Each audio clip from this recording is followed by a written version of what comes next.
Good morning guys, I've been hinting in the last few videos that come springtime I want to start hatching my very own chicks. That's why we got our rooster, that's why we picked the chickens that we did, because the whole reason for them is that we want to be able to breed them to create healthy, beautiful baby chicks.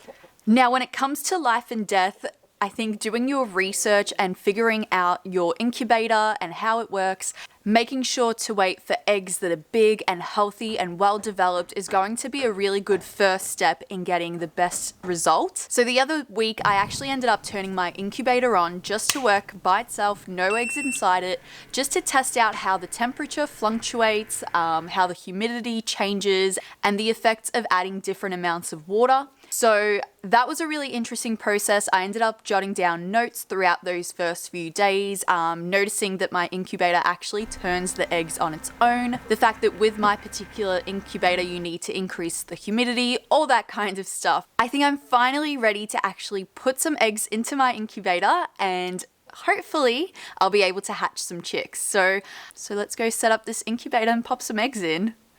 Now, according to my incubator, the perfect temperature and humidity for my baby chicks and the eggs as they begin their process is actually a humidity of 50, and the temperature needs to be between 37 and 39 degrees. Now, 1 degree off can be really detrimental to the developing eggs, so it's super important to keep this as consistent as we can.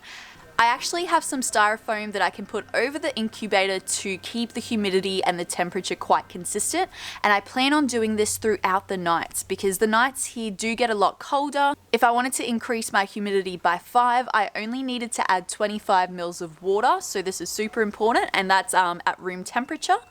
But I did notice from my machine, from the testing that I was doing to it, the temperature was able to control itself really, really well. The incubator works well. As soon as I lift up that lid, it does go down super duper quick. So I'm going to be really mindful to not be opening the incubator all the time. But as far as the humidity goes, that changes quite drastically when I do open up the lid, but then it stays at the same number for a really long time, which just means if I've added too much water, I actually can't take out that water. Lots of fiddly little details to work with and some really important things to keep in mind through this incubation process to make sure that these chicks are going to have a nice healthy start to life and survive the hatching process. So as you can see, I have the incubator all set up and the eggs rotating, ready to go.